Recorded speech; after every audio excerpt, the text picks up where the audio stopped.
यहाँ पे बिजली की व्यवस्था नहीं है, बच्चे कैसे इस कमरे में रहते होंगे। कन्या पूर्व माध्यमिक विद्यालय गोसाईगंज है, शिक्षा क्षेत्र मया बाजार है कि क्या दशा है, कितना गंदा है। इसका मतलब है कि शौचालय चलता नहीं होगा। छोटी बच्चियां जो विद्यालय में आती होंगी वो शौच के लिए कहाँ जाती होंगी बताइए।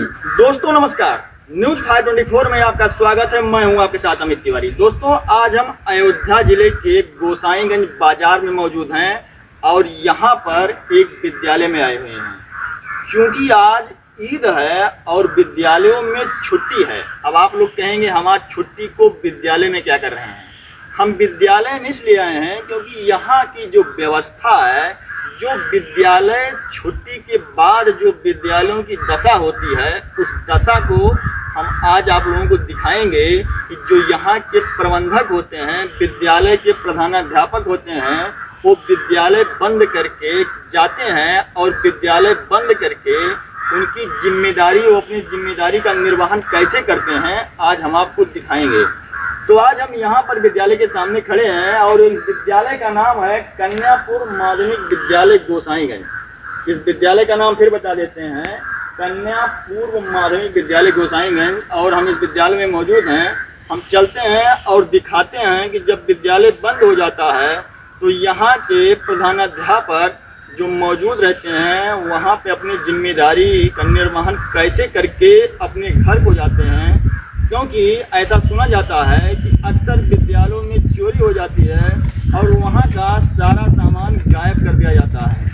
तो यदि विद्यालय प्रबंधन तंत्र द्वारा विद्यालय को सुरक्षित रखा जाए और वहाँ पर तालेबंदी की जाए तो विद्यालय में कोई भी वारदात को रोकने से काफ़ी हद तक लगाम लग सकती है। तो चलते हैं, हम विद्यालय में प्रवेश करते हैं। तो सबसे पहले हम आपको दिखाते हैं कि यहाँ इस विद्यालय में गेट नहीं है। विद्यालय तो ठीक है, विद्यालय की फर्श बनी है, लेकिन इस विद्यालय में कोई गेट नहीं है। कोई भी पशु यहाँ पे घुस सकता है और इसमें क्षतिग्रस्त कर सकता है। तो चलते हैं इस विद्यालय में और हम आपको दिखाते हैं। तो सबसे पहले दोस्तों, विद्यालय की प्रमुख आवश्यकता होती है बिजली, पानी, शौचालय। बच्चों को उचित पेयजल की व्यवस्था होना चाहिए सरकारी विद्यालयों में, प्राइवेट में होना चाहिए। प्राइवेट में रहता है, लेकिन हम जिक्र आज सरकारी विद्यालय की कर रहे हैं क्योंकि ये कन्या पूर्व माध्यमिक विद्यालय है। हम कैमरामैन से कहेंगे जरा उसको जूम करके दिखाइए। विद्यालय का नाम कन्या पूर्व माध्यमिक विद्यालय को जरा जूम करिए और दिखाइए कि बिजली, पानी और बैठने की व्यवस्था होनी चाहिए। तो सबसे पहले हम इस विद्यालय में बैठने की व्यवस्था का जिक्र करते हैं। तो चलते हैं इस विद्यालय में। जैसा कि आप देखिए, इस विद्यालय में घुसते ही इस विद्यालय का कमरा खुला हुआ है। इस विद्यालय का कमरा देख लीजिए, यहाँ पे कमरे खुले हुए हैं। सबसे पहले ठीक घुसते ही इस कैमरा खुला हुआ है। अब ये कैमरा बंद नहीं किया गया कि कैसे खुला है। और यहाँ पे देखिए, हम घुस के देखते हैं। इस विद्यालय में फिलहाल कोई सीट नहीं है। इसका मतलब ये हुआ कि इस विद्यालय में पढ़ाई नहीं होती है। और ये विद्यालय फिलहाल यहाँ पे ब्लैक बोर्ड लगा हुआ है। अब इस विद्यालय में पढ़ाई कैसे होती है, बच्चे कहाँ बैठते हैं, जमीन बैठते हैं, इसको वही जाने। तो स्कूल खुलने के बाद ही पता लगेगा। फिलहाल इस विद्यालय में ब्लैक बोर्ड लगा हुआ है। तो ये चीजें चलते हैं और आगे चलते हैं और आपको दिखाते हैं कि यहाँ पर जो है फिलहाल इसमें कक्षा 6 लिखा हुआ है। और इस विद्यालय में बैठने के लिए केवल फर्श है। ऐसा नहीं है कि आप फर्श, ये जो सीटें हैं, सीटें यहाँ पे लगा दी जाती होंगी, हमें तो नहीं लगता है क्योंकि सीट रखने की कहीं व्यवस्था भी नहीं होगी। चलिए चलते हैं कक्षा 6 क्लास का दोनों दरवाजा खुला हुआ है। और यहाँ पर आगे बढ़ते हैं तो कक्षा 7 फिलहाल बंद है और इसमें भी तालेबंदी की गई है। फिलहाल हम जिक्र अगर कक्षा 6 का करते हैं तो कक्षा 6 में केवल एक यहाँ पे दरवाजा लगा हुआ है और दूसरा वाला टूटा हुआ है, इसलिए शायद ये बंद नहीं किया जा सकता हो।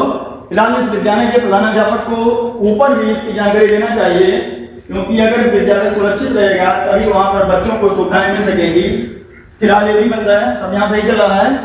अब हम दोस्तों आपको दिखाते हैं कि यहाँ के पेयजल की व्यवस्था के बारे में।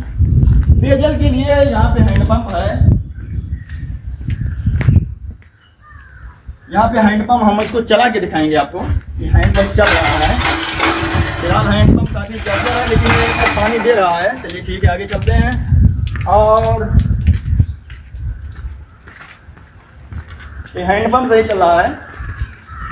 और बच्चों के पेयजल के लिए देखिए यहाँ पर टोटी लगाई गई थी। और एक टोटी देखिए, यहाँ पर टोटी नहीं है, हमें लगता है इसको गांव वाले या कहीं और वाले अन्यत्र लोग इसको उखाड़ ले गए। और इस टोटी देखिए, यहाँ पे कोई भी टोटी नहीं है, यहाँ पाइपों के लिए लगाई गई। जरा इसको जूम लीजिए। यहाँ पे पाइप लगी थी और पाइप उखाड़ ली गई है। इसका मतलब ये निष्प्रयोज्य है, यहाँ पे पानी के लिए व्यवस्था नहीं है। और इस हैंडपम्प को भी दिखाते हैं। ये हैंडपम्प जरा इसको जूम करके दिखाइए। यहाँ से हमें लगता है उस टोटी को कनेक्ट किया गया था। और ये टोटी देखिए, जरा जूम करके दिखाइए यहाँ पास से कि ये निकली हुई है और ये पाइप टूट गई है। जरा उधर दिखाइए कि ये सीधा यहाँ से लेके वहाँ पे जो कनेक्ट की गई है। आगे चलो,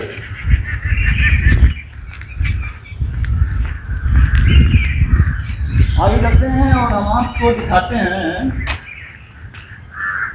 एक कमरा और यहाँ पे मौजूद है। यहाँ पे बच्चों को ले जाने के लिए सरकार ने कोई योजना चलाई रही होगी, जिसके यहाँ पे एक रिक्शा खड़ा है। रिक्शा इतना जर्जर है कि हमें लगता है कि इसका ताला नहीं खुला होगा काफ़ी दिन से, और रिक्शा खराब ही है। जरा जूम करके दिखा दीजिए कि रिक्शे पे क्या लिखा गया। रिक्शे पे लिखा गया है, आओ पढ़ें आगे बढ़ें, बेटा बेटी आंखें दो, शिक्षा ज्योति बराबर दो। लेकिन यह रिक्शा खुद ही विकलांग है और चलने की पोजीशन में नहीं है। इसके बाद हम चलते हैं, आपको शौचालय की व्यवस्था दिखाते हैं। विद्यालय में शौचालय की व्यवस्था क्या है।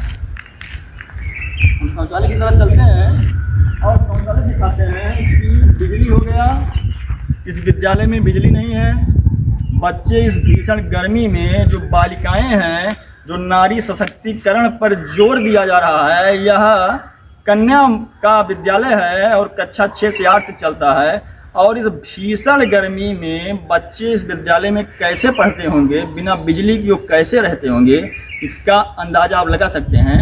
बिजली की दशा हो गई, पानी की दशा हो गई। अब हम शौचालय पे चलते हैं और शौचालय को दिखाते हैं।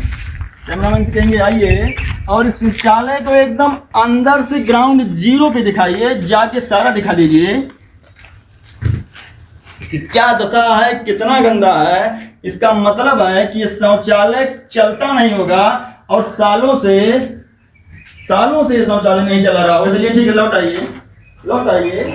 और ये व्यवस्था है यहाँ की। सरकार का जो फरमान है कि बच्चों को बेहतर शिक्षा दी जाए।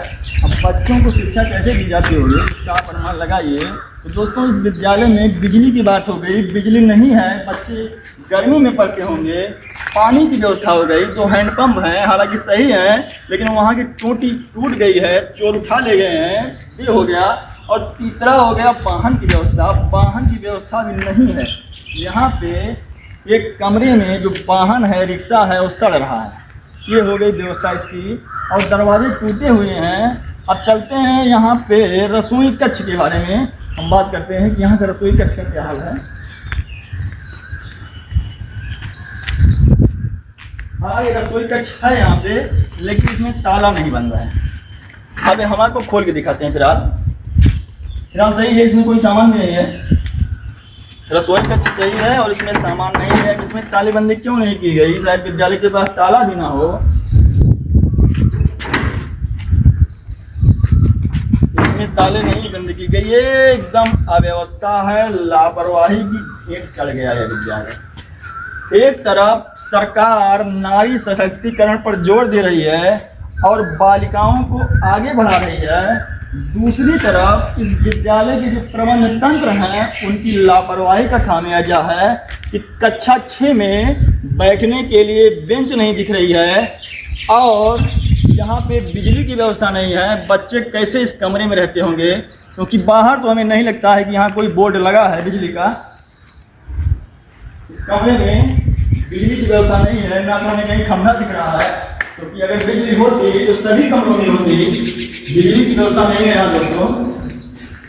हमें लगता है फिलहाल बोर्ड लगा है, बोर्ड यहाँ पे लगा है। इस कमरे में जो खुला है उसको हम आपको दिखा दे रहे हैं, बाकी अन्य कमरों की बात हम नहीं कर रहे हैं। देखिए बोर्ड लगा है लेकिन एकदम टूटा हुआ है। देखिए एक, अब अगर ये कमरे एक, क्योंकि आज विद्यालय बंद है और वही त्योहार है, बाकी हम आपको नहीं दिखा सकते हैं क्योंकि ये सारे कमरे बंद हैं। तो ये बिजली की व्यवस्था हो गई और एक पेयजल की व्यवस्था हो गई। शौचालय को आपने देख ही लिया कि ये कन्या पूर्व माध्यमिक विद्यालय गोसाईगंज है, शिक्षा क्षेत्र मया बाजार है। यहाँ पे छोटी छोटी बच्चियाँ जो विद्यालय में आती होंगी वो शौच के लिए कहाँ जाती होंगी बताइए? वो उनको खुले में शौच जाना पड़ता होगा और ये लापरवाही का आलम है। तो दोस्तों इसके बाद हम दोबारा जब विद्यालय खुलेगा तो उस विद्यालय खुलने के बाद आएंगे और इस जो प्रबंधक यहाँ के विद्यालय के प्रबंधक हैं उनका पक्ष जानेंगे और खंड शिक्षा अधिकारी से भी वार्ता करेंगे। क्योंकि आज छुट्टी है इसलिए उनका बयान नहीं लिया जा सकता है, इसलिए स्कूल खुलने के बाद हम दोबारा आएंगे और उनसे तीखे सवाल करेंगे कि इस विद्यालय की दुर्दशा का जिम्मेदार कौन है और जो इस बालिकाओं को समस्या हो रही है उसका जिम्मेदार कौन है। तो दोस्तों बहुत बहुत धन्यवाद।